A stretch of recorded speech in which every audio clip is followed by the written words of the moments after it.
Here to the Estadio de la Ceramica here in the centre of Villarreal. It's a very tight stadium. Example, because the captain in a test match is responsible for the day-to-day, hour-by-hour, minute-by-minute tactical decisions which very often dictate the course of a match. And Stokes has also got to take wickets, score runs and hold catch to help him in the team.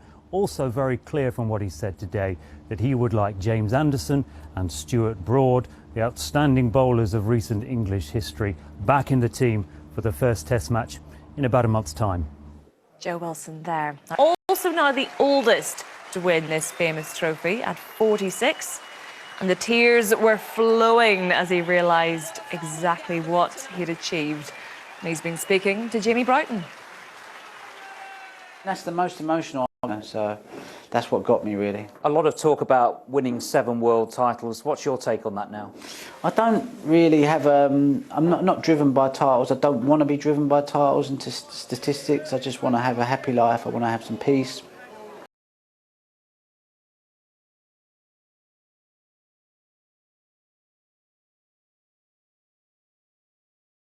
About it, to be honest with you, it's such a mammoth effort, and I don't know. I'll give it another go. I said I'm going to give it at least 2 world titles, because that was just a way of motivating myself. Like my daughter finishes her school, and I just thought she finishes, I'll finish. And the Phoenix Suns led from start to finish in their 121-114 win over the Dallas Mavericks. That means they have a 1-0 lead in their best-of-7 series, with a spot in the conference final up for grabs. Luka Doncic and Kamila Valieva at the Beijing Winter Olympics in February. She was nearly banned from competing following a predated failed drugs test. Then she finished 4th in the individual event and left the ice in tears. So this age increase will be taken.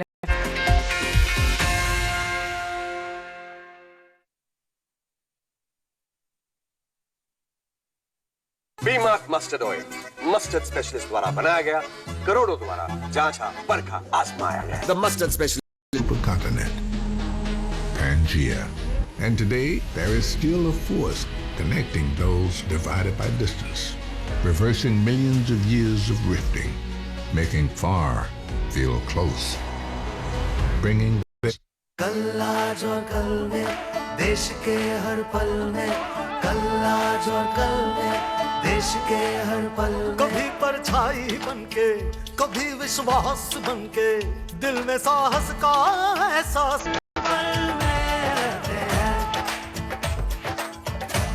1956 से आज तक LIC हर पल आपके साथ।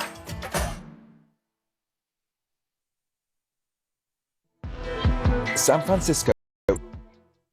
Another Chinese container ship has just arrived here in Athens. China now owns most of this port. It's the fastest growing of its kind in Europe.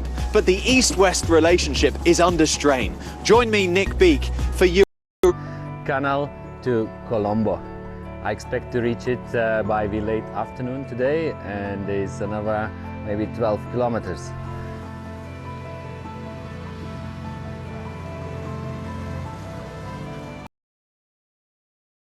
Amazing, isn't it? Wow.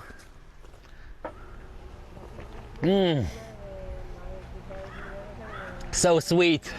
Woo. It's rather hot now and really refreshing. As I enter Colombo, sure enough, the canal water becomes more polluted. Unfortunately, most of its litter will end up in the sea.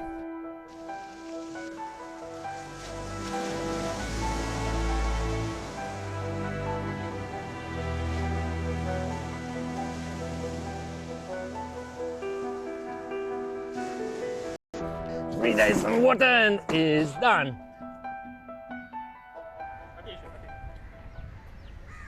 We just arrived to the Kalania temple, and today people here are celebrating the first visit of Buddha.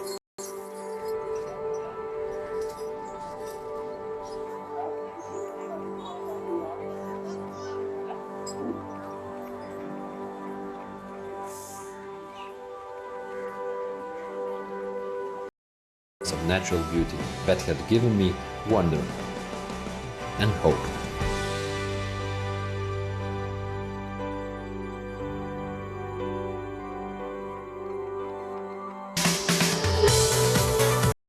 I'm Yalda Hakim. More than 100 civilians evacuated from in and around the Azovstal steel plant in Mariupol in a coordinated operation between the UN and the International Red Cross have arrived in Zaporizhia. The UK's Prime Minister Boris Johnson.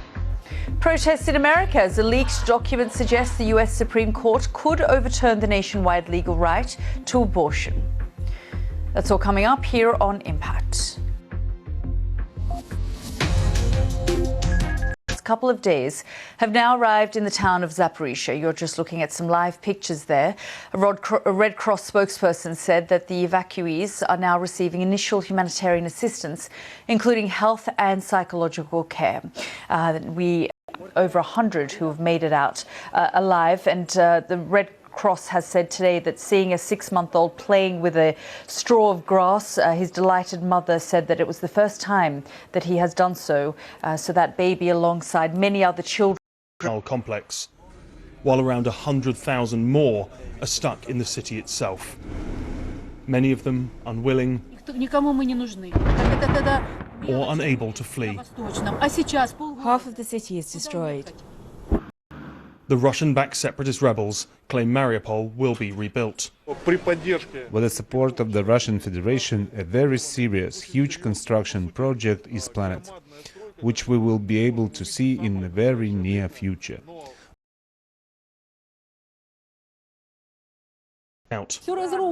This woman starts complaining about the destruction before being shouted down by her neighbors. The US is warning there is a real danger Russia will hold what they call fake referendums. According to the most recent reports, we believe that Russia will try to annex the Donetsk People's Republic and Luhansk People's Republic, in quotes, so-called, to Russia. If Ukraine is the most glorious chapters in military history and in the life of your country. The so-called irresistible force of Putin's war machine has broken on the immovable object of Ukrainian. And a Russian missile struck this building near Odessa, a dormitory, according to President Zelensky. What threat was he to Russia? Joe Inwood, BBC News, Lviv. And Joe joins us now live from Lviv. I guess there are two options here. Either more people came out than we realised and were told. That is possible because the United Nations have been keeping quiet on exactly what was going on here, trying to avoid producing too much of a running commentary. Or alternatively, some other people have later, because it's a long journey, there's lots of checkpoints, and even with the assistance of the Red Cross and the United Nations, it's not an easy journey. No, not at all, Joe. An incredibly risky journey, given what they've endured and the sort of desperate attempt to make sure that they got to Zaporizhia as safe as possible. Yeah, I mean, it's impossible to imagine what they've been through, especially the children. The idea of going through all of that time with, you know, limited access, that they will get some safety, some security, and some assistance as well, and they can find a way of maybe having a bit of a rest. Although, of course, there are, as we've seen, and we're part of this, the world's media are there. There is a huge amount of attention, of international. Very much so, and we mustn't forget, though, that there are over 100,000 people that remain stuck in Mariupol, in that besieged city, and they continue to experience shelling and bombing, and of course several hundred still stuck.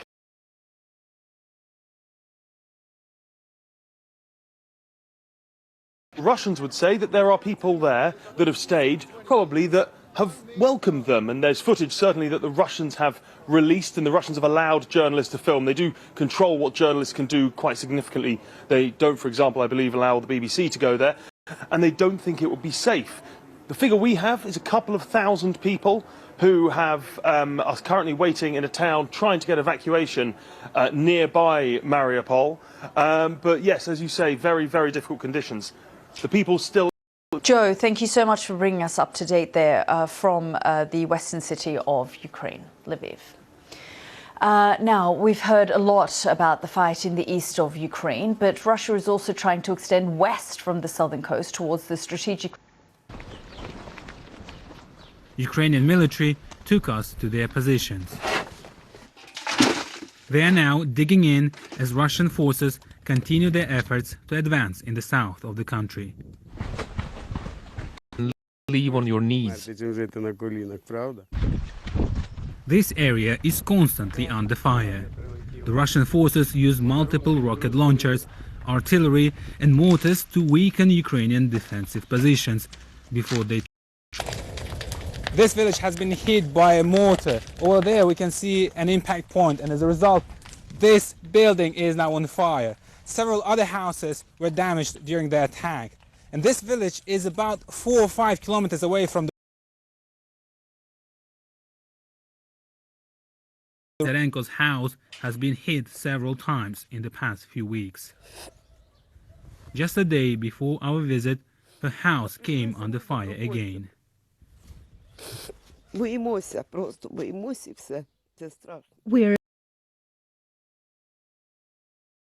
around us. People are afraid. When they start shelling, we don't even know where to hide. If we go inside the house, we can be buried there if it gets hit. The Russians bombed this church, Ukrainian soldiers tell me. Religion has been one of the strongest ties that connected many Russians and Ukrainians. And now Russia is destroying such links too. Abdujalil Abdurasulov, BBC News, Mykolaiv. Wide legal right to abortion. That's according to a leaked draft of a court document. The document, which according to the news website Politico, was written by one of the justices of the court, says the Roe versus Wade decision was wrong from its introduction in is ready to act when any ruling is issued, and that elected officials will need to protect a woman's right to choose if Roe is overturned. Our correspondent Richard Galpin has this report.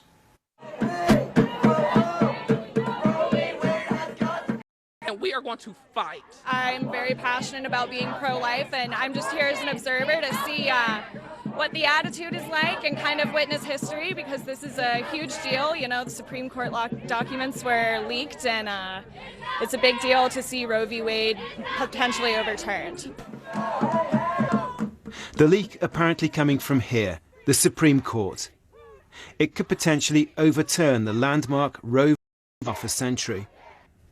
The most recent opinion poll by the Pew Research Center found 59% of US adults believed it should be legal in all or most cases, while 39% thought it should be illegal. Nor the White House have commented on the leak so far.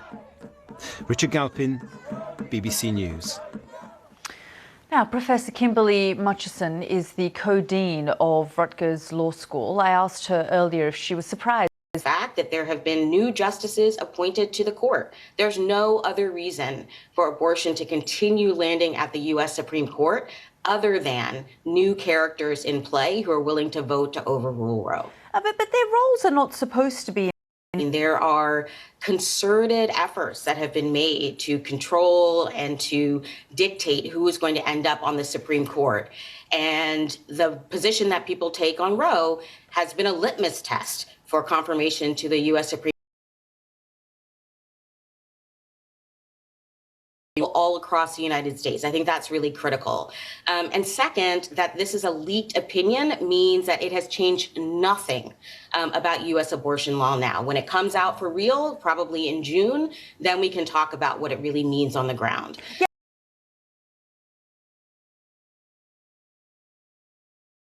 Alito. So, you know, sometimes things do change over time before the final opinion gets issued. So we want to keep that in mind.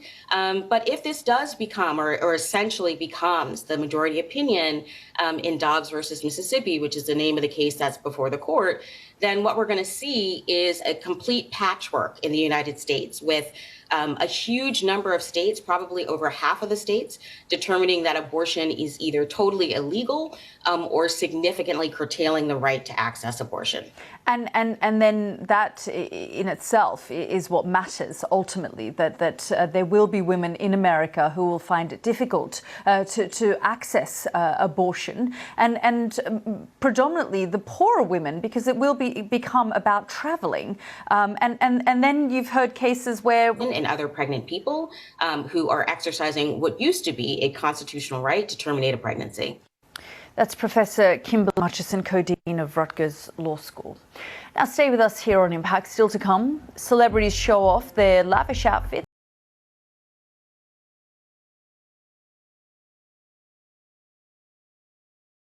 Do hereby swear to be faithful to the Republic of South Africa. After 6 years of construction and numerous delays, the Channel Tunnel has been formally opened by the Queen and President Mitterrand. The tunnel is still not yet ready for passengers and just to coexist. Roger Bannister became the first man in the world to run a mile in under 4 minutes. Memories of victory as the VE celebrations reach their climax. This is Impact on BBC World News. I'm Yalda Hakim. The Indian Prime Minister Narendra Modi has called for a ceasefire in Ukraine and for peace talks between Kiev and Moscow. Mr. Modi has been meeting his Danish counterpart.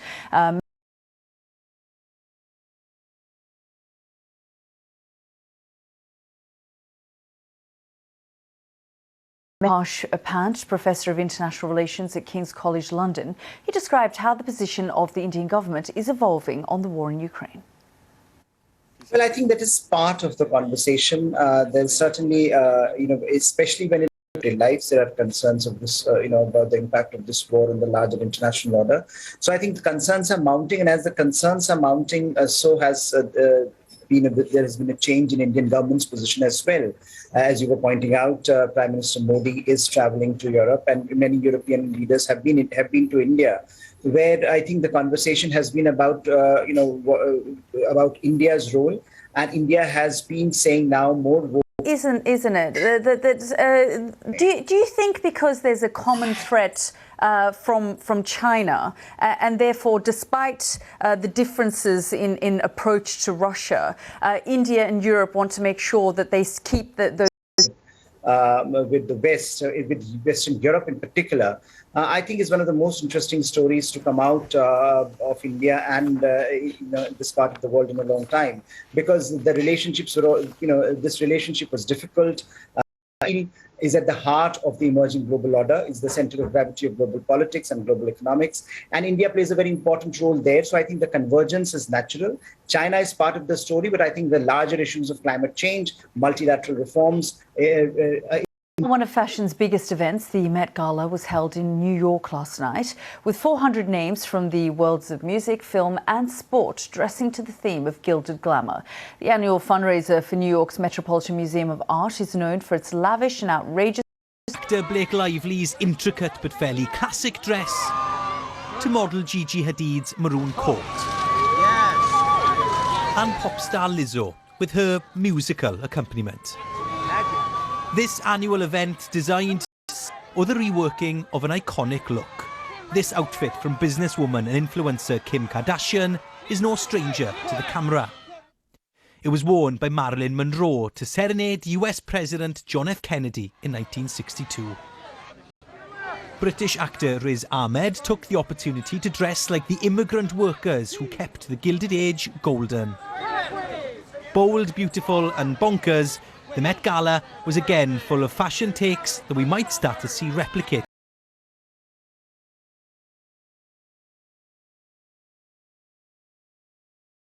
Where we are seeing civilians, just over 100 civilians, men, women and children, who have successfully been evacuated from the besieged city of Mariupol, some of them from the Azovstal steel plant, where tunnels without food, water and sanitation. We know that over 100 people were safely evacuated from that Azovstal steel plant, and we know some of those people have now arrived in Zaporizhzhia. We will, of course, be bringing you updates, but we will leave you with these pictures. And again, we could get a couple of inches of rain in 24 hours from those heavier thundery showers. Some thunderstorms could break out elsewhere, but there's still a lot of dry weather and some sunshine. It's still hot, it's just not as hot as it has been. Now, in the next few days, and we still have some of these heavy thundery showers in the northeast of India, into Bangladesh and also into Myanmar. Two things worth noting over the outlook. Over the weekend, it may start to get a bit hotter again, but also again over the weekend.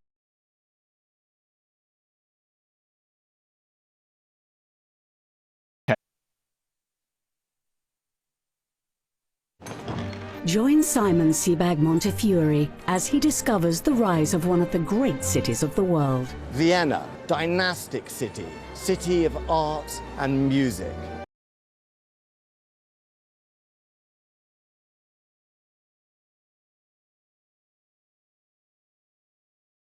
Religions and ideas.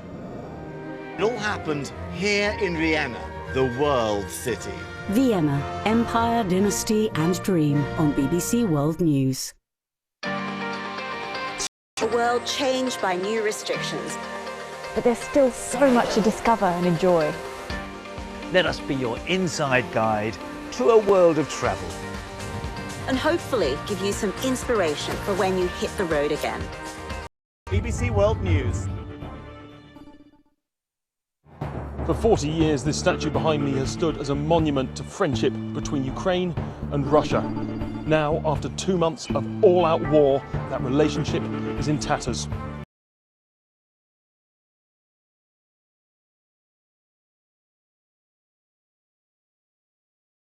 Epidemic. What's it like living here? Lawless. So what will it take to clean up this city?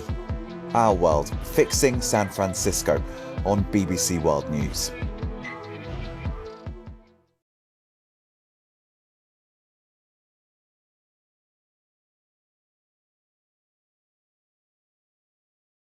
News, results and reaction with our expert analysis.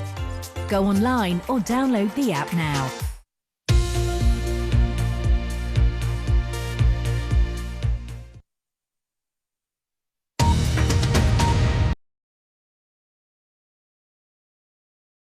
More than 100 civilians evacuated from in and around the Azovstal steel plant in Mariupol have arrived in Zaporizhzhia. The evacuation was coordinated between the UN and the International Red Cross.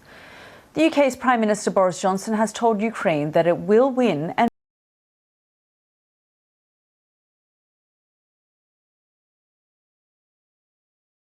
since the start of the war.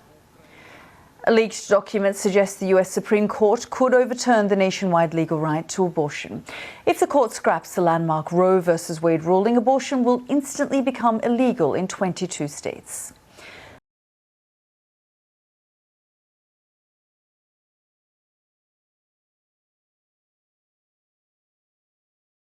Celebrities showed off their lavish outfits for the annual fundraiser for New York's Metropolitan Museum of Art. And they're all your latest headlines here on BBC World News.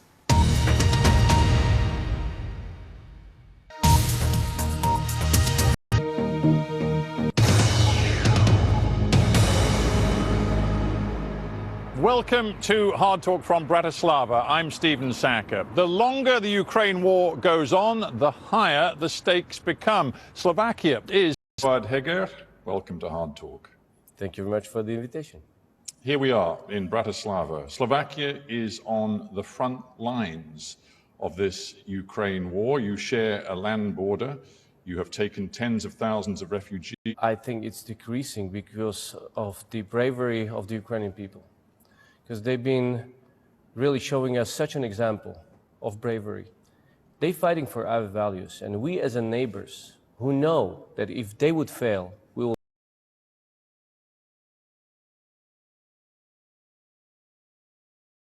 values of freedom and democracy. They have to share their blood. We never had the need for it. But we support them because we understand. And that's why we'll be supporting him as much as we can, because we believe in their victory.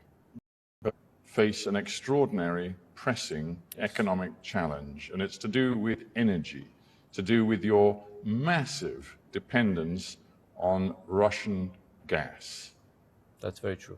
Are you ready? Innocent people, raping their soldiers, raping young kids, young women. I mean, I was in Bucha, I was in Kiev, and what I saw, it was horrible. It was really horrible. It's brutal what they did to disconnect as soon as possible from the Russian gas and Russian oil.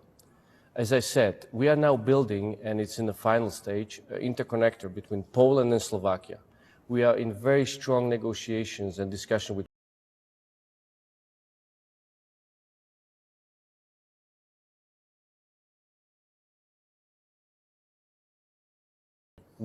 that's why we are so strong advocates for unity and solidarity. Yeah, but are you as strong Union. on principle? Because what we've seen is Poland, and Bulgaria too, categorically state we will not accede to Russia's demands. Hours, a day or two ago, Russia has stopped all gas supplies to those two countries. Will you here and now with me say we in Slovakia will not bow to Russia's demand that we pay in rubles? I will actually add to it that the initiative that we will pay in euros was the initiative driven by Slovakia.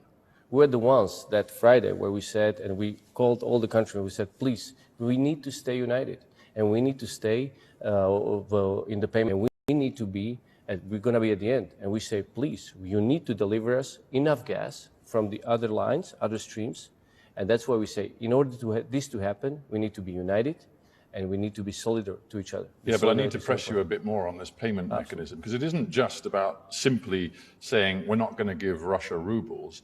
There is a financial runaround, which it seems clear some big European energy companies, and indeed can be sent to Gazprom. It's a financial fix.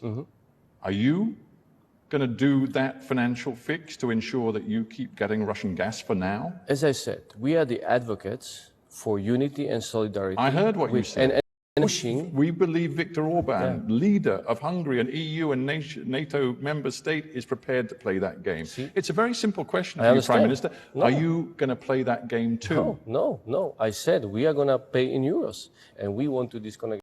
And that's, you need to know some more details about that. Our payment goes till 20th of May.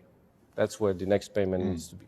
And that's why we have still time, and we need to develop the solution. There will be a meeting of ministers of energy.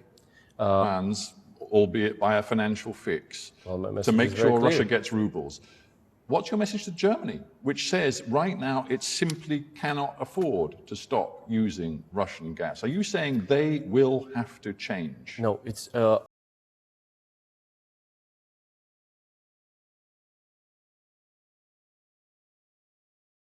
to Ukrainians. We say, we gave up on you. Yeah. And we cannot do that. I mean, those guys are fighting for us. They're fighting because they are fed. And with our support, when I speak to Denis Mihal or Volodymyr Zelensky, you know, when I see in their eyes their bravery, the vision of being part of the European Union, they have the vision of democratic and free country. And this is how serious this war is. Yeah, so simple question for you, which I am sure Volodymyr Zelensky would like a simple answer to. When it gets to gas supplies to be certain, will you still be using and paying for Russian gas, yes or no? How do that answer I don't have, because we are very dependent, but I spoke to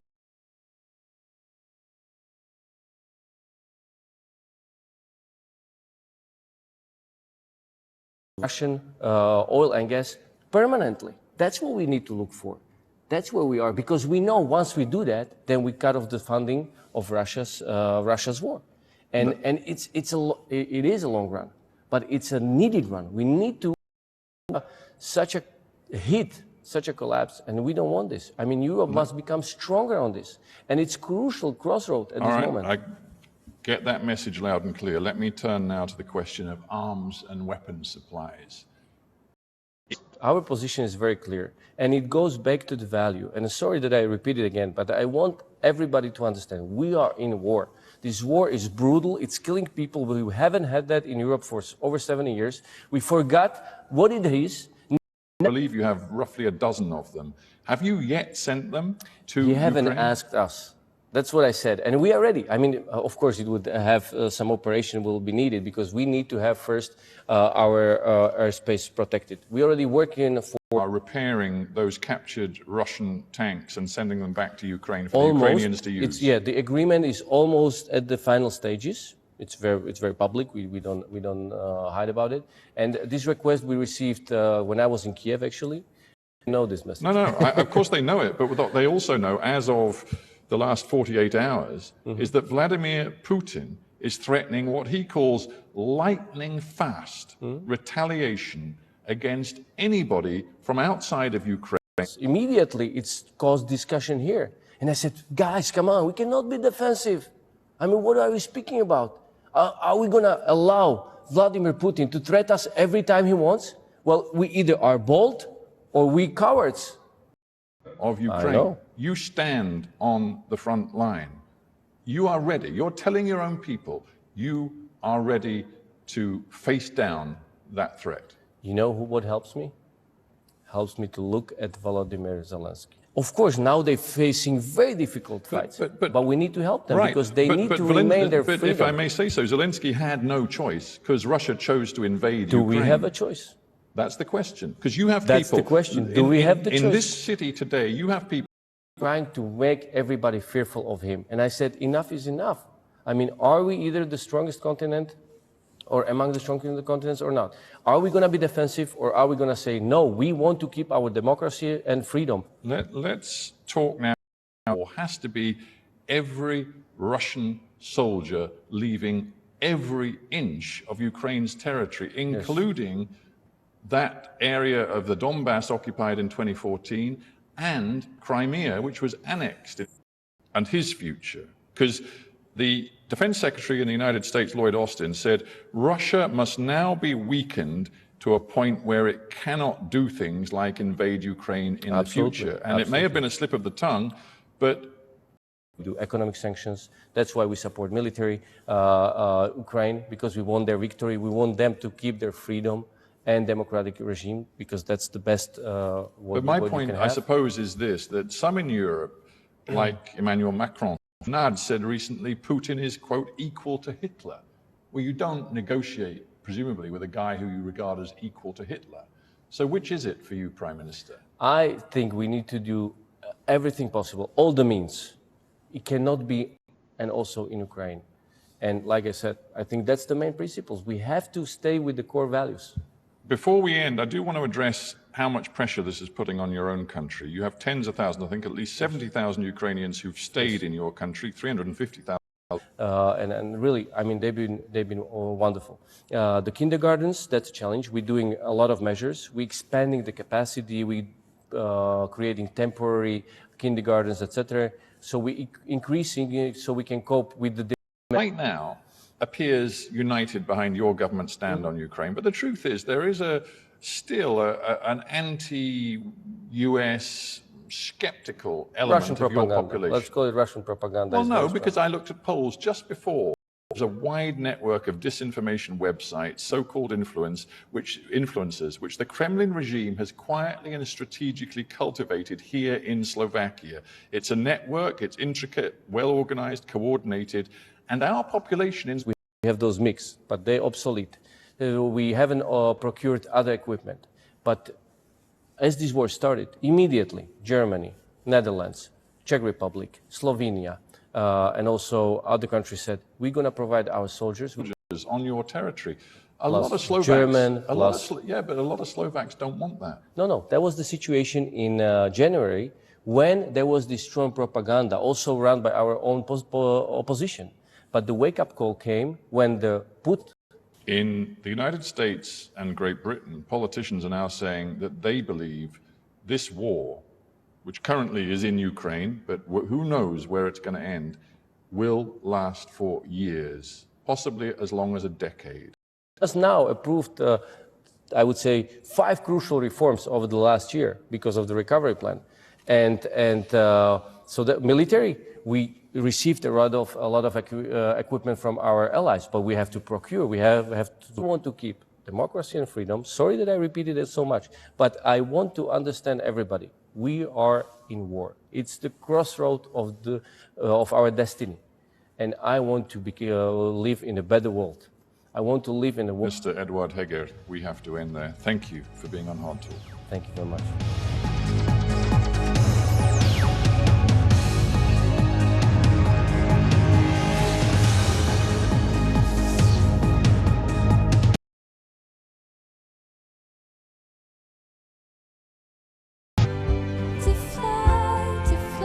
The weather, sponsored by Qatar Airways.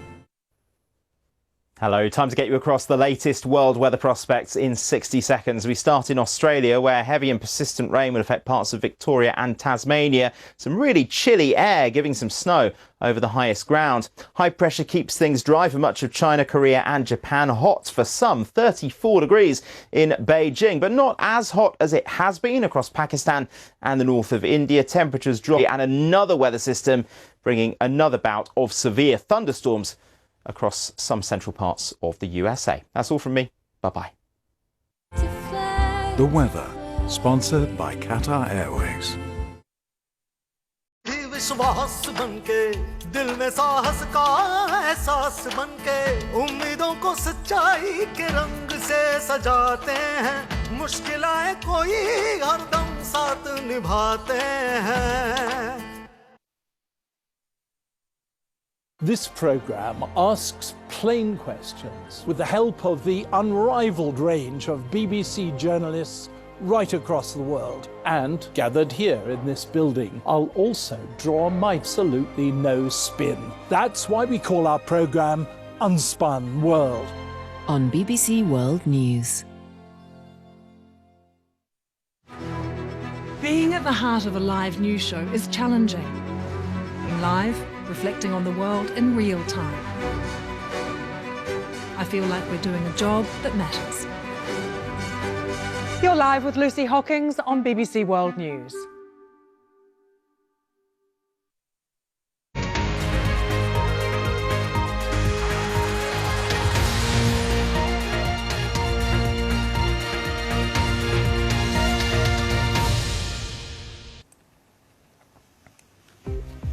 Hello, this is millions of women across the US could lose their legal right to abortion. A leaked document suggests the country's top court could overturn a landmark ruling that's guaranteed abortion rights for nearly 50 years. According to a draft opinion, judges on the Supreme... I'm Neda Tawfiq in New York. President Biden has also weighed in. He says a woman's right to choose is fundamental. The Supreme Court decision isn't expected to be finalised until this summer. Met Gala in New York. This year's theme, Gilded Glamour.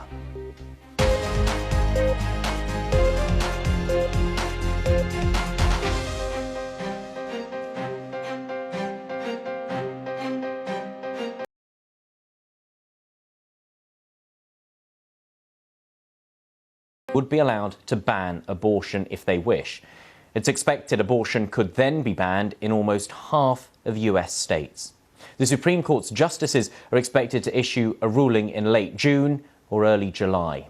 Joining us now, our correspondent. In the Supreme Court that is supposed to be shielded from the dysfunction of Washington. And today we have now heard, since last night's unprecedented leak, the reaction of President Biden. He made 3 points in a written statement. First, he said that a women's rights leaders who could codify Roe as law in both the federal level and then again urging them to elect at the state level pro-choice officials.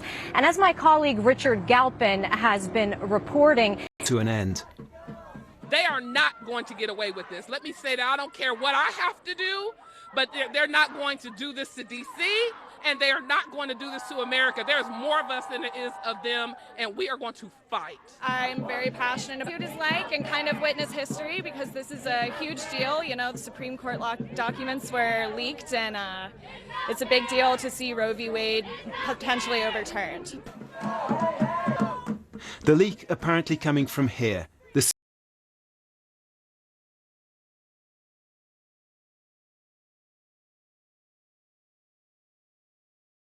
adults believed it should be legal in all or most cases, while 39% thought it should be illegal in most or all cases. Neither the Supreme Court nor the White House have commented on the leak.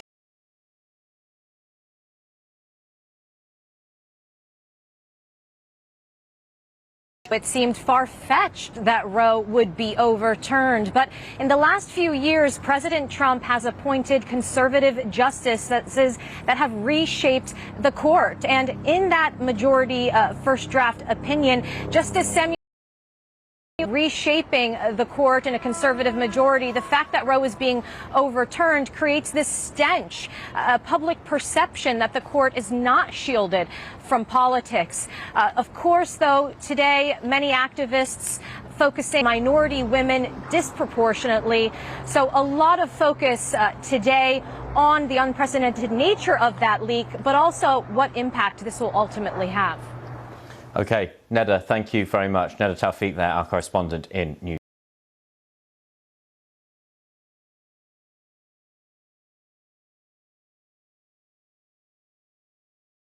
York. You foresaw this decision, you predicted it about a year ago. What made you think this was the direction the Supreme Court would go in? Well, I often say that, thank you, by the way, for having me on, but, you know, I often say whether you win or lose in the put their politics before the law and overrule Roe. So it was, the handwriting was on the wall the minute that President Trump was able to nominate 3 ultra-conservative justices. We should stress, of course, that the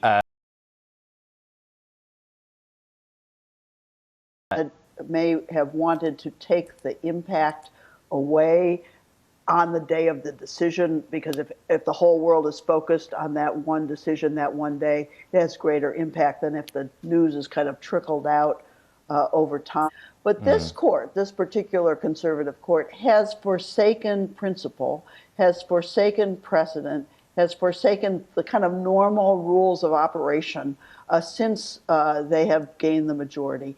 And so I think it is... It's also worth emphasising the point that while such a decision by the court, if indeed it is finalised in June or July, would remove the automatic right to abortion, individual states could enshrine and protect that right on a... And the governorships. In any of those states, abortion is likely to be banned. And geographically, that means that across the South, from Georgia all the way west to Texas, from Idaho all the way south to the New Mexico, or to the information, all of those women are going to have serious, serious difficulties obtaining appropriate health care. Those who would support the court's move would say this... in a variety of circumstances, will be unable to obtain appropriate and fair reproductive health care. But the breadth of this decision, the way it has been crafted, also opens the door to this court undermining a whole range of rights. And to me, the biggest problem here is that the court has just willy-nilly, without any regard for 50 years of precedent, said, we think we know better than everyone else, and they politicize in consultation with her doctor and not be a matter decided by a politician. Of course, there is still time for one or more of those justices to change their mind. This is not the final ruling. Were to abandon the filibuster, we could today pass a law that protects women's rights nationally. Or if we were to elect in September or in November 60 pro-choice votes in the Senate, quickly. But in addition, we need to flip the state legislatures, change who's governor, change who controls one or more houses of the legislature. Say to those who want to eliminate women's rights, you don't... Of limiting women's rights to access abortions. That's coming up a little later in the programme. To other news now, though, and Russian forces have fired rockets and artillery as it resumed the bombardment of the besieged Azovstal steel plant. Once the first 100 civilians had escaped the steelworks, Russia resumed its attacks. It's thought more than 200 people are still trapped under the huge Azovstal complex, while around 100,000 more are stuck in... Crying evening. I don't know where to go at all. The Russians are now in charge of the rest of this once vibrant port city. They're trying to show the world that they are helping the people here, despite the devastation they have wrought. With the support of the Russian Federation, a very serious, huge construction project is planned, which we will be able to see in the very near future. But it will begin as soon as the issue with Azovstal and nationalists is fully on by her neighbours. The US is warning there is a real danger Russia will hold what they call fake referendums to annex Ukrainian territory, as they did in Crimea in 2014. And Luhansk People's Republic, in quotes, so-called, to Russia. If Ukraine is to prevent the loss of large swathes of its land, it will need Western help to keep flowing. Today, Prime Minister Boris Johnson addressed the Ukraine. A 14-year-old boy reportedly died when a Russian missile struck this building near Odessa. A dormitory, according to President Zelensky. What threat was he to Russia? Joe Inwood, BBC News, Lviv.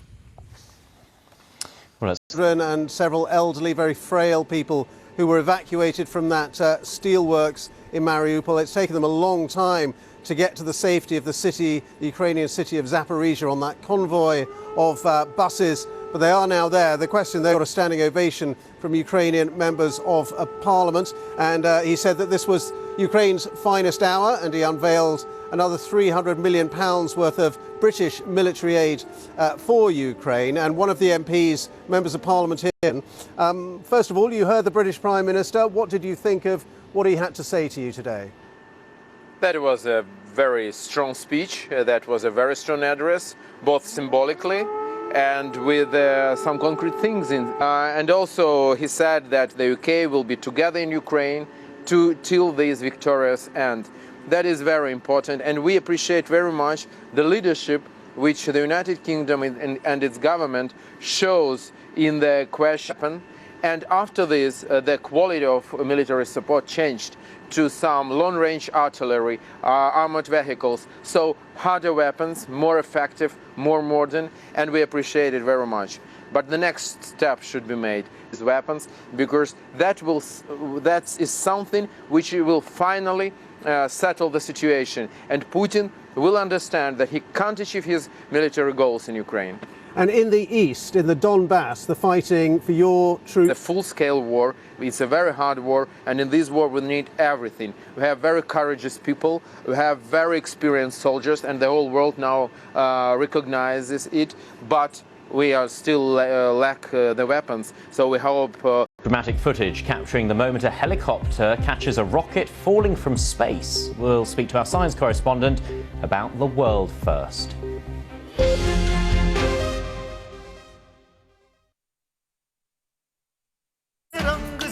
सजाते हैं मुश्किलें कोई हरदम साथ निभाते हैं कल आज और कल में रहते हैं देश के हर पल में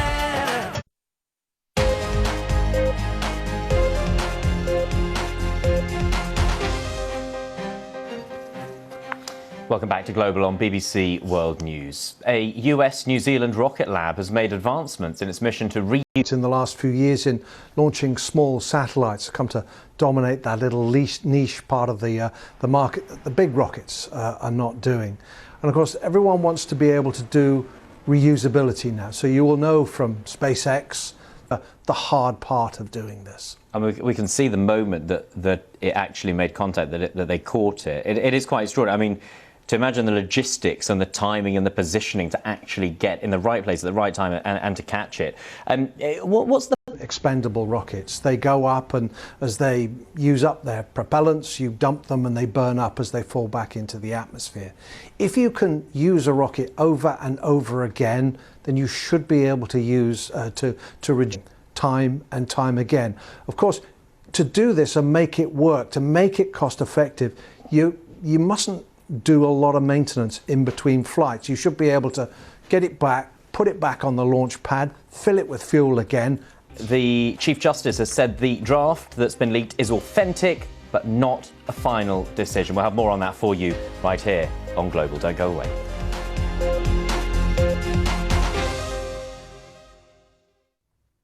Hello, that has been over the past week. The temperatures have returned to nearer normal values. We have seen a few more heavy thundery showers breaking out, particularly wet weather across some northeastern parts of India and Bangladesh. And again, we could get a couple of inches of rain. Still hot, it's just not as hot as it has been. Now, moving northwards into Central Asia, and we've got some heavy thundery showers around here, and those are extending their way into some parts of Afghanistan, so it's cooler in Kabul. We could still have some heavy showers in the north area of low pressure developing around the Andaman and Nicobar Islands.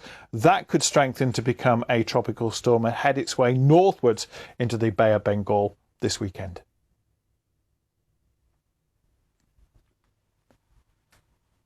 To not only dream of change, but to create it. The actions of a few affect the lives of many. Join SHRM's global HR community to make monumental impact and cause the effect you wish to see in the workplace today. Online, and that means the surge in demand for products made here in Asia. But the world is running out of warehouse space like this. With so much congestion at many ports lately, we've got a big reminder of just how important cargo shipping is. And it's being felt across the world. Is the chain broken forever, or can it be fixed for a more sustainable future? Business on the BBC. Make the connection. I'm Ross Atkins with Outside Source. This is the extraordinary story of climate change. Vaccines for Ukraine. Let's look at some of the international reaction. Tell us what you've been hearing. In practical terms, what does that mean? And let's just remind ourselves, this is all part of the same story. Piece the story together with Women across the US could lose their legal right to abortion. A leaked document suggests the Supreme Court could overturn a landmark ruling that's guaranteed abortion rights for nearly 50 years. In their draft opinion, judges called Roe v. Wade is fundamental. The Supreme Court decision isn't expected to be finalised until this summer. Also on the programme, civilians evacuated from the besieged steelworks in Mariupol reach safety in Ukrainian territory as Russia resumes it.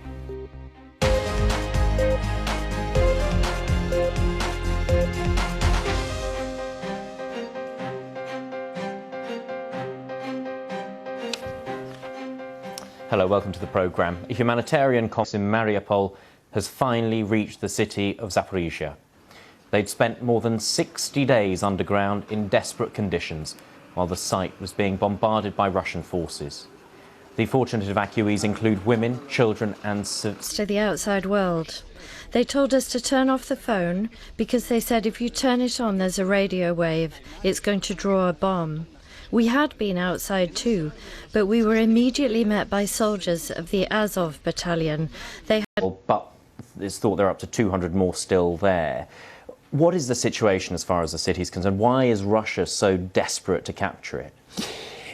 It's a clear kind of, should be, a low-hanging fruit that the Ukrainian troops have managed to hold out. There are still something like 100,000 people left in Mariupol at the moment, civilians that is. So it's some way around the Azovstal steel plant and so forth, where the main, if not the only, resistance is still coming from. But one of the extraordinary things about this is that, well, you and I don't want to get injured, but we're not soldiers, and it's quite rare for a fighting army under modern conditions to be quite so nervous about getting hit. I suppose where they were going and what the purpose was, but and low morale, very low morale. I mean, everybody agrees that. Even the Russians themselves have agreed that. And elsewhere, I mean, in the Donbass region, the US officials are saying that there are plans by Russia to hold a Russian-speaking majority, but not an overwhelming majority. Somehow or another, for one reason or another, the Ukrainians got shoved out. And then, when it was mostly a Russian-speaking, was won in favor of Russia by about 90%, that could easily happen in Donetsk, in Luhansk, where the same principle could apply. The difference between 2014 in Crimea, difficult to tell, but it is possible that it won't be such a, if the Russians do decide to hold a referendum in those two places, perhaps others, it won't be quite so overwhelming as it was in Crimea. Neither side has yet shown any sign of winning or indeed of losing. So it's only when you get a winner and a loser that you start to get really active negotiations. Nevertheless, communications with the other side, even if you're shouting insults at them. But I think in terms of the Pope's efforts, well, of course, every decent person on earth would like to be able to help in. When the talks come, my feeling is that they'll come through some channel like Turkey, which has got links with both sides, which is trusted by both sides, and will be able, perhaps... ...household bills. Now, correspondent Theo Leggett reports. When energy supplies are under pressure, prices rise, and it's businesses like BP that benefit. In the first 3 months of the year, the company made nearly £5 billion from its day-to-day. But while that's all good for BP, it's bad for ordinary consumers. Household energy bills have rocketed. The leader of the opposition thinks he has the answer. We should have a windfall tax on oil and gas companies in the North Sea who have made more profit than most. But speaking to ITV's Good Morning Britain programme, the Prime Minister appeared to pour cold water on the idea. If you put a windfall tax on the energy companies, what that means is motoring costs, and we need them to have a tax cut. Liberal Democrats are arguing for a VAT tax cut worth £600 to the average family, and one of the ways we'd fund that is through a windfall tax on the oil and gas companies. BP oil and gas projects in the North Sea, as well as on expanding offshore wind power. It says this will boost energy security, as well as meeting climate objectives. The company can also argue that the conflict in Ukraine has cost it a huge amount of money, as well as hitting future earnings. So while the prospect of a windfall tax is attracting plenty of political debate, BP can also call on some powerful arguments against it. Theo Leggett, BBC News. Well, another business news, sanctions. Well, as we've been talking about, reports have emerged that the US Supreme Court could overturn the nationwide legal right to an abortion. Well, American businesses aren't staying out of the debate, with many throwing their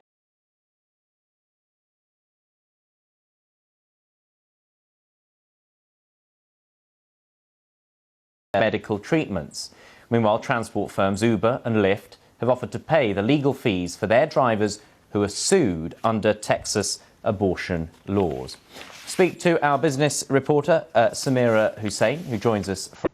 To be honest, Amazon is only the latest American company to offer help to any of its employees that are looking to seek any medical care.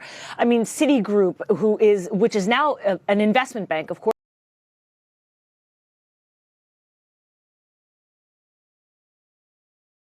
Even Apple had come out weeks ago and said that, look, for its retail workers looking to get an abortion, they will help cover those expenses. Many American businesses are really framing this not as a political choice for their employees. And I think that's the lens that they're really seeing this with from that particular lens. Remember that, for a lot of employees, it is about, being able to retain the best talent it possibly can.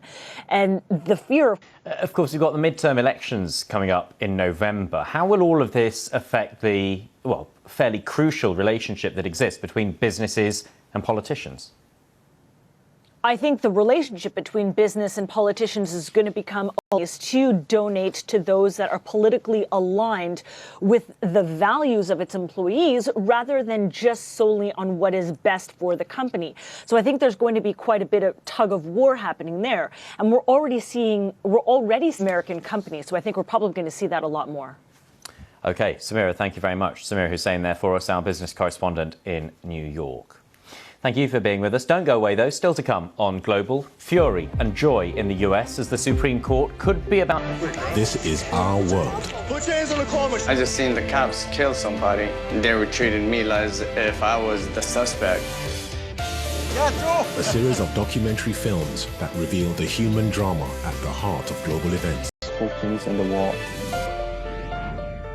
Our World, this weekend on BBC World News. Singapore's the gateway to a continent, a melting pot of language in the international headlines. This is Newsday.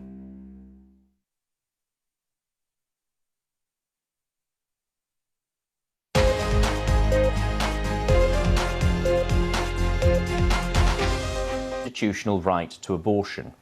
If the ruling is passed, abortion could become illegal in more than half of US states. Joining us now, Republican Senator Wendy Stearman from Oklahoma.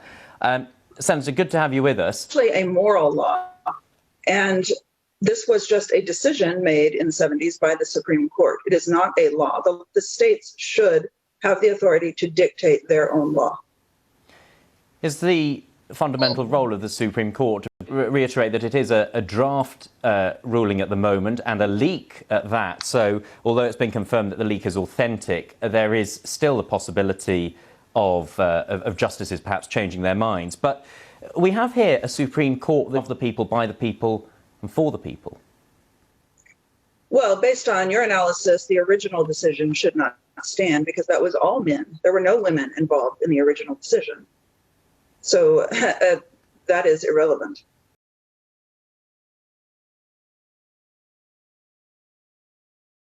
The Supreme Court looks likely to do would say to you, all this will do is drive women to having illegal, unsafe abortions or travelling great distances at great expense to do what they were once able to do legitimately. I am an Oklahoma legislator, and my concern and my ability is related to Oklahoma law, and I do not want Oklahoma law to permit abortion. So all I can do is my part, which is taking that. It's an absolutely fair point you make, and just sort of taking that on board. How do you feel about the fact that in America, in the United States of America, in 2022, that we could end up in a situation where, as you say, in Oklahoma, recognize the right of the unborn to have life. So I would hope that all the states would make that decision, but all I can do is be concerned with what is happening in Oklahoma. So there is no exception for rape or for incest, and those are typically less than 1% of the cases. It may be less than 1% of the cases, but that would be of little consolation or comfort to any a situation of rape or incest. Well, first I would contact this young woman, get her in contact with an organization that would help her through this. Rape is a horrible situation, and there is no good answer. I think the rights of all citizens will be upheld equally, rather than one person being able to decide whether another person shall live or die. Okay. Republican. Might have seen some of these striking numbers. From Hollywood actor Blake Lively's intricate but fairly classic dress to model Gigi Hadid's maroon coat. And pop star Lizzo with her music bra. It was worn by Marilyn Monroe to serenade US President John F. Kennedy in 1962. Nothing says gilded glamour, this year's theme, more than she did, according to Kim K. The dress was reportedly sold for nearly... All of that. You're watching Global, don't go away. Let me just bring you an update on the situation in Ukraine now, because at least 10 people were killed and 15 were wounded in a Russian strike on a coke plant in the East Ukrainian city of Avdiivka. We'll have more on the situation there and throughout Ukraine just a few minutes. We'll be live there with our correspondent. Don't go away. Thanks for watching.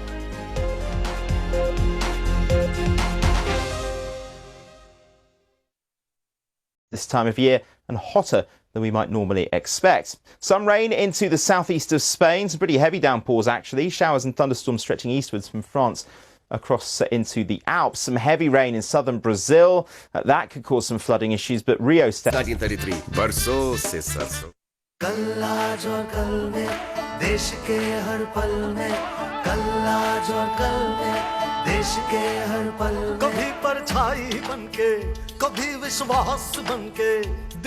And gathered here in this building, I'll also draw on my time reporting on global conflict. Frontline experience that helps me know who to talk to and who to listen to, meaning our analysis is unbiased with political comeback here on BBC World News.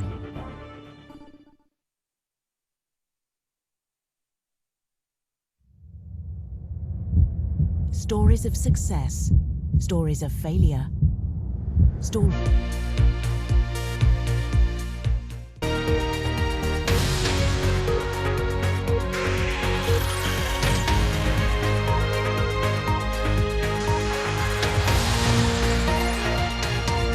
Works in Mariupol arrived to safety.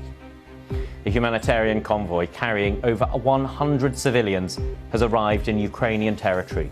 Many of them are women and children who spent over 60 days trapped underground. We had Where hundreds of civilians are still trapped. They're using planes, tanks and warship missiles in the attack. I'm Ben Brown. I'll be reporting live from the Ukrainian capital, Kyiv, where British Prime Minister Boris Johnson has addressed Ukraine. Are taking place outside the Supreme Court, which is expected to scrap the landmark ruling Roe v. Wade in the summer. There's both joy and fury. And in a world first, a helicopter's caught a rocket mid-air using a cable and a hook with Mariupol. Let's join my colleague, Ben Brown.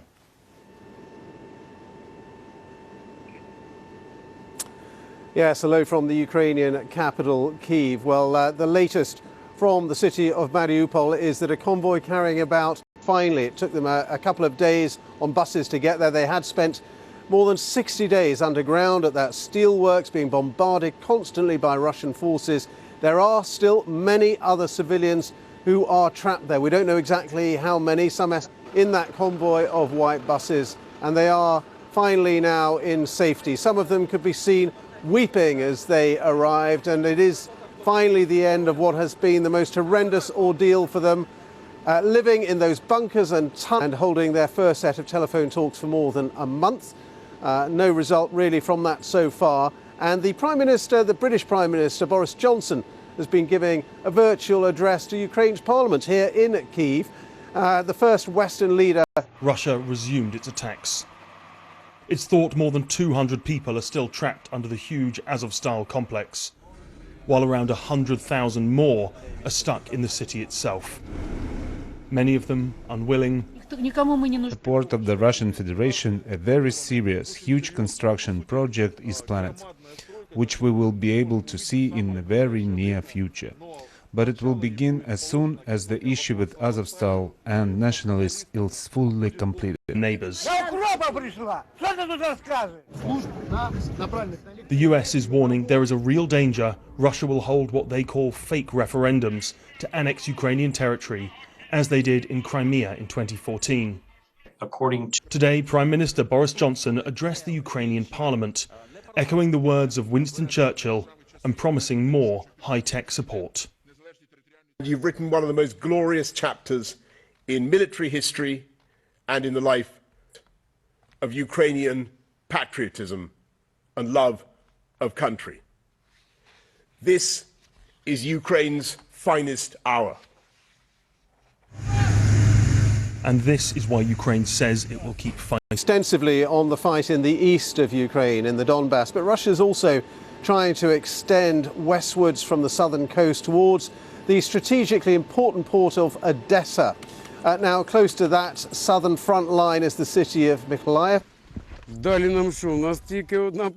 We only have one position to liberate our land. We have no other choice. We can't retreat, only move forward. It's better to die standing tall rather than live on your knees. Russian forces use multiple rocket launchers, artillery and mortars to weaken Ukrainian defensive positions. before they try to advance on the ground. For such strategy leaves villages and towns in ruins. The attack. And this village is about 4 or 5 kilometers away from the Russian positions, and it regularly gets hit by artillery and mortars. Despite the risks, some people are still remaining. Afraid it's really scary. Everything was on fire. The flames were all around us. People are afraid. When they start shelling, we don't even know where to hide. If we go inside the house, we can be buried there if it gets hit. Abduljalil Abdurasulov, BBC News, Mykolaiv region in southern Ukraine. Well, we're joined here live now in Kyiv by Pramila Patten, who is the United Nations Under-Secretary General and the Secretary General's in Ukraine.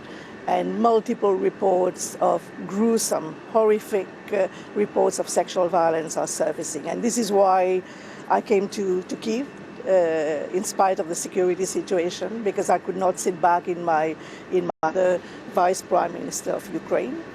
We've 5 priority areas identified in which the United Nations will provide support to the government of Ukraine. And those areas are justice sector reform is also turning into a human trafficking crisis. And lastly, to ensure that sexual violence is included in any future peace agreement. But these are Russian soldiers who are accused of committing war crimes and of committing many, many accounts of women being raped by Russian troops during the invasion. Who is going to investigate those accounts? But it is the primary responsibility of the government of Ukraine to investigate these crimes, and the Prosecutor General has opened an investigation. The Human Rights Council has mandated an international commission of inquiry, which will soon be deployed in Ukraine and start its work. And there are other agencies documenting. Are you horrified, though? And for me, it's only justice and accountability that can put a stop to this heinous crime. It is a calculated act on the part of perpetrators that victims will not report on account of stigma. I have a message for all victims of sexual violence, women, girls, men and boys, that the United Nations stand in solidarity with them. My office stand in solidarity with them. They are not alone. On BBC News, and that is it from me here live now in Kyiv. I'm going to hand you back to the studio in London.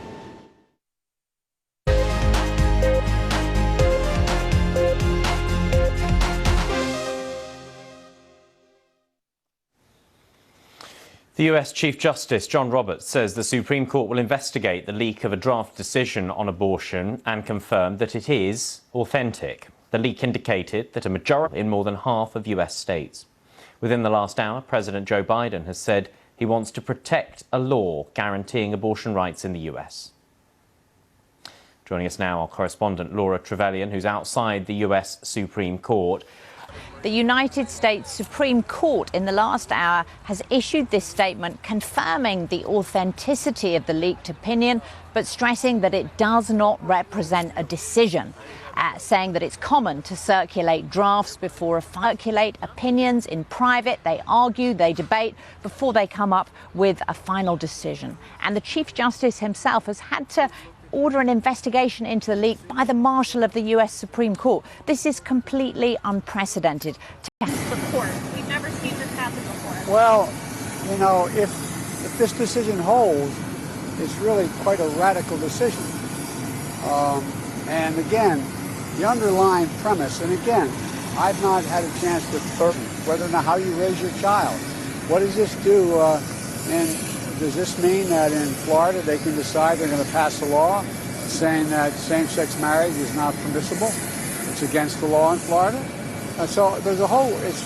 Now that it seems there's a strong possibility that the court may be poised to overturn this right to abortion, the president and Democrats here are scrambling to see what they could possibly do to try to codify the law of the land so that abortion is a federal. Democrats are trying to see if there's any leverage at all to try and protect the right to abortion.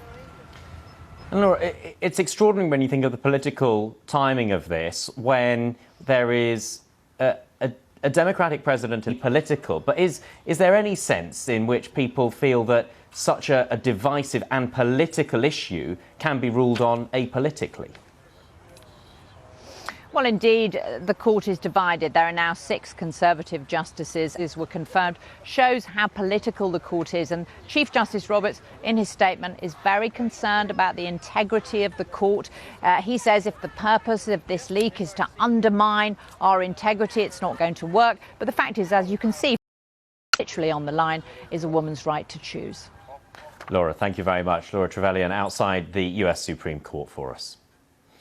Still to come on Global, we turn to the Pacific and this dramatic footage of a helicopter catching... Global food system is under profound pressure from climate change, population growth and fractured supply chains. But might these shocks to our system actually be a catalyst for positive change? We have to wake up and we have to feed the world. Together with Ros Atkins, Outside Source on BBC World News.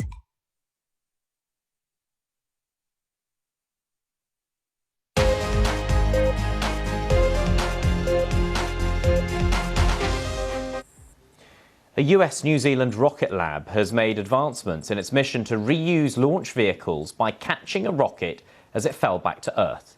A helicopter caught the booster mid-air as it parachuted back towards the Pacific Ocean. Earlier, I spoke to our drone ships and on land. Well, this is the effort of this little company, Rocket Lab, to do something similar, except the route it's taken is to see the booster, the lower part of the rocket, come back into the atmosphere after a mission, and then they catch it about the way that the booster was behaving underneath them, so they let it go. But they've kind of proved the hard part of doing this. I mean, we can see the moment that it actually made contact, that they caught it. It is quite extraordinary. I mean, to imagine the logistics and the time... burn up as they fall back into the atmosphere. If you can use a rocket over and over again, then you should be able to use to reduce the cost of access to space. You know, if we threw away a 747 or 777 every time, get it back, put it back on the launch pad, fill it with fuel again, and launch. That's what SpaceX do. They can turn a rocket round in 3 weeks. If Rocket Lab can do this, they're going to make some waves. Well, Hadid, in what we're told was an extremely heavy dress.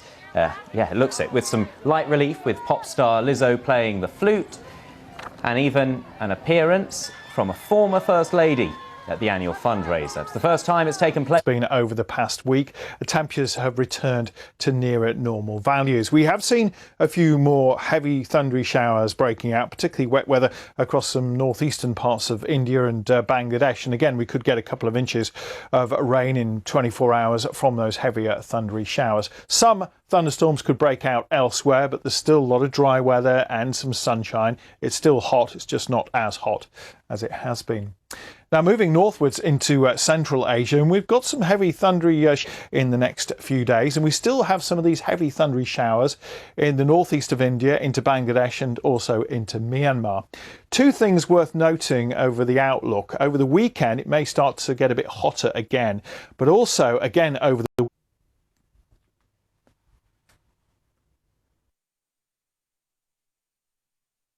बीमार्क mustard oil mustard specialist द्वारा बनाया गया करोड़ों द्वारा जांचा परखा आजमाया गया the mustard specialist since 1933 बस बनके उम्मीदों को सच्चाई के रंग से सजाते हैं मुश्किलें कोई हरदम साथ निभाते हैं कल आज और कल में रहते हैं Relationship is in tatters.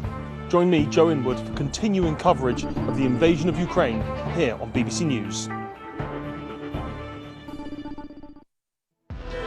San Francisco is battling a drugs and homelessness epidemic. What will it take to clean up this city? Our World, Fixing San Francisco on BBC World News. Another Chinese container ship has just arrived here in Athens. China now owns most relationship is under strain. Join me, Nick Beake, for Europe's China Gamble here on BBC World News.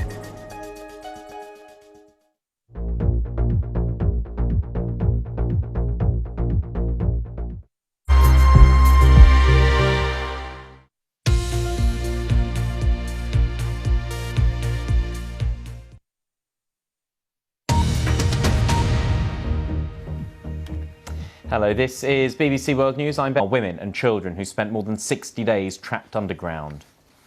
The UK's Prime Minister Boris Johnson has told Ukraine it will win and be free in an address to the country's parliament. He's the first world leader to do so since the start of the war. And the Met Gala's returned to New York, and this year's theme was the Gilded Age. Celebrities showed off their lavish outfits for the annual fundraiser for New York's Metropolitan Museum of Art.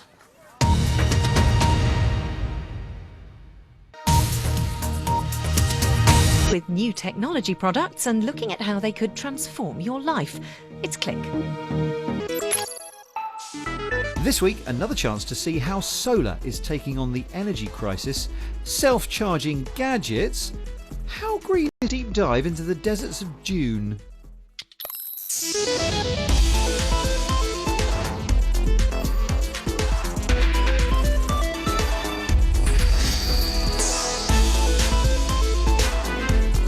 We keep seeing scientists develop new ways to make the technology more flexible, more powerful, and more useful. This factory in Stockholm is making ultra-thin solar cells that don't eat. Here's Dan Simmons, who's been looking at how solar could help the energy price crisis. Although most of us like the idea of clean energy, so far we've not been persuaded.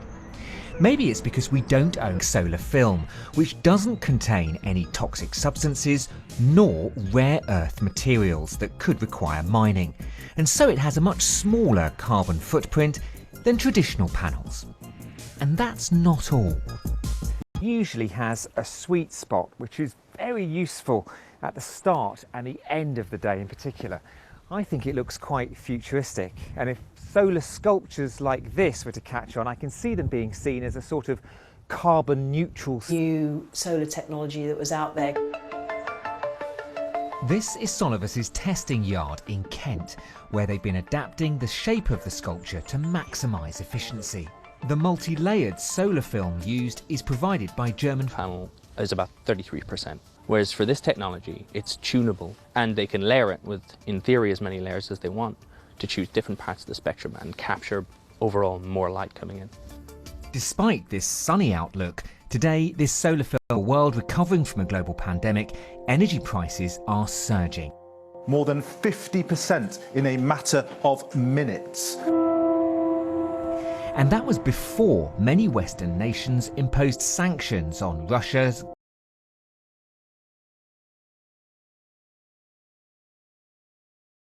household bills are about to soar.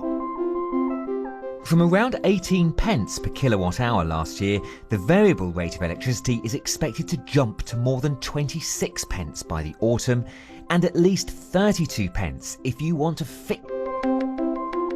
At £3,500, the ARC isn't cheap, but it is guaranteed for 20 years.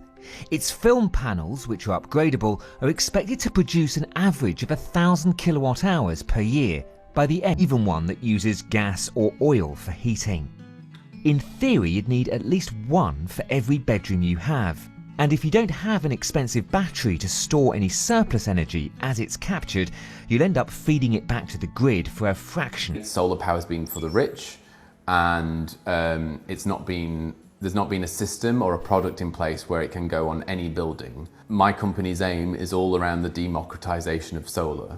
So any window can now become a solar panel. In talks with a London authority, which wants to fit them to council flats.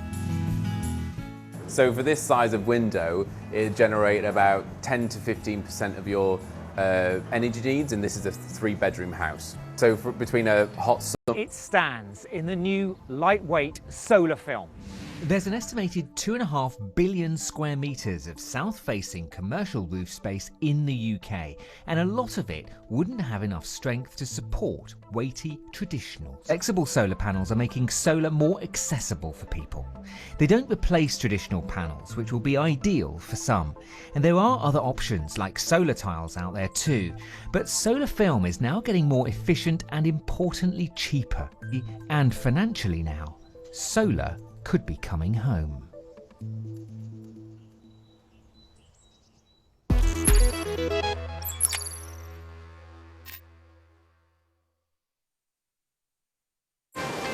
finding out what travelling is like now.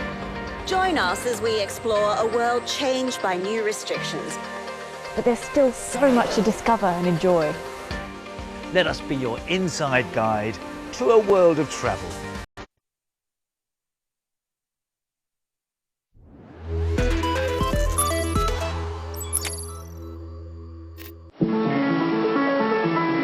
We know that fashion can hurt the earth. It's with the best of intentions, it can be really hard to know which items that you want to buy are better for the planet. Take these two shirts, for example. They look pretty similar, and this one might be made from more sustainable materials, but if it's been flown halfway around the world to get to you, whereas this one's been made locally, scan the products to see what's good and what's bad. Here in the Netherlands, one company is trying to make the environmental impact of products more transparent. The idea is that you scan the QR code for your lavender and ylang wax melts. How necessary a product actually is also gets a score. What is an example of a product that has no purpose? A product that scores low on purpose would be like an standardized label. Now, there is already an industry standard for working out environmental impact. It's called a life cycle assessment, but this requires brands to dig deep into their data. A lengthy... If you come in with your t-shirt and say that it was made of organic cotton that was produced in Sri Lanka, and then we knew where it was produced, and then we knew where it went to be actually manufactured, and then where it went. Accurate, and a future where it could devise a score without any information or even consent from brands could be just years away. A detailed breakdown of harm could even help the worst offenders to improve. There's a lot of impact by travelling by train, so you can try and do that a different way. So what you're doing is quite clever, because instead of just effectively possibly naming and shaming brands which don't do very well, you're providing them with lots of information. The product score might suddenly change as sentiment shifts. One benefit of this might be that brands start competing with each other to get better circularity scores, better livelihood and well-being scores. That's by using sustainable energy, something this solar cell factory in Sweden is taking to the next level. This machine is printing custom nano ink onto solar panels, and they don't even need the sun. It actually harvests all kinds of light. It's sort of like artificial photosynthesis. So it will work under any light condition. So LED, normal light bulbs, even in the shade, any kind of light. You're sort of using electricity, but I guess it's just electricity that was being used anyway. We're recycling light. The extra efficiency means that those silver strips that usually run through solar panels are no longer needed, freeing up new design ideas. Shaped like the device. Exactly. These cells have been shaped to fit a headphone band, and this robot is responsible for squirting electrolytes on them to allow conduction. It looks like it's going to drip bits in between, but it's actually doing it very... Fully self-powered, sustainably powered headphone. It has a leather structure to it. Here's the solar cell is here on top, and it will actually absorb any kind of light and convert that light into electrical energy and charge the battery. You go to it. It's actually one cell underneath. They really do blend in. And this bag doubles up as a power bank. This is a pretty big surface, and you can place this in the sun, so it can charge a lot. Charging from ambient light does have its limitations, though. How about a laptop? Well, you're just not going to get enough power. Laptops and phones, you need much stronger light, or you need a larger surface. But who's going to walk around with this large solar cell? Something that big to charge your phone? It's not going to happen. So it's all about finding the balance, right? What's the available surface on the product? Products like these Urbanista headphones do still have a backup charging port, though, for those who just still want it there for peace of mind. That was Lara hoping to power up with or without a bit of sunshine. Talking of which...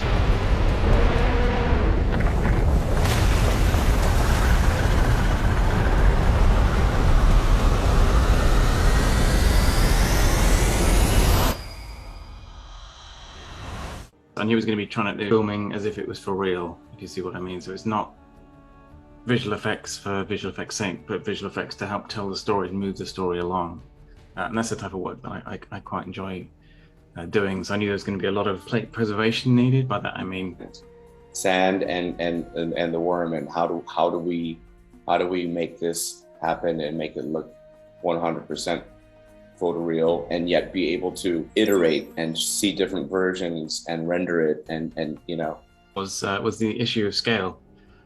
So in the deserts of Arrakis, there's no vegetation in there, so we didn't have that, you know, bushes and things as scale reference for the eye to look at and know how big things were, which is good and bad.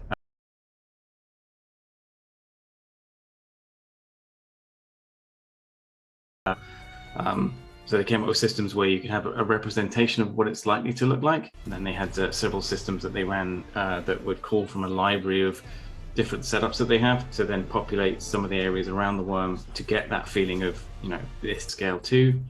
And shifting sands, some of the dunes a little bit further out from where the worm is, because as the worm moves through the ground, it's sending out vibrations and it's shifting sands to the left and right and in front of it as it moves forward. They actually built and then some, and so I think, you know, you see that on the screen. You know, a lot of that love for Dune is up there. The test is simple. Remove your hand from the box, and you die. What's in the box?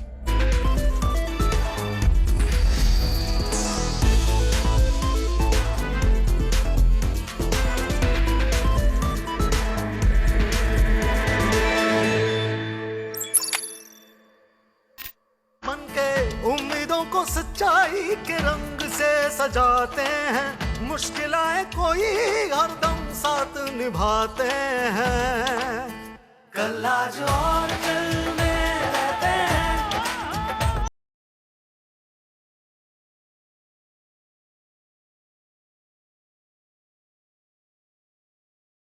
And that's where experience counts. Having a global view really makes a difference, and shining a light on stories across the world gives our viewers another perspective. I love the pressure of being. You're live with Lucy Hockings on BBC World News. This programme asks plain questions with the help of the unrivalled range of BBC journalists right across the world and world. On BBC World News. The conflict here in eastern Ukraine is getting a lot more intense. The Russians looking to seize more territory. These Ukrainian army... Marriage is starting to open up with things like this pregnancy loss exhibition. Having suffered several losses myself, I've been investigating why miscarriage happens and what's being done to improve care around the world. Join me, Tulip... Protests. How will Sri Lanka solve this economic emergency? Join me, Archana Shukla, on this special edition of Talking Business Asia on BBC World News. There's only so much tech we can fit into one weekly episode of Click. That's why we've got all sorts of Click.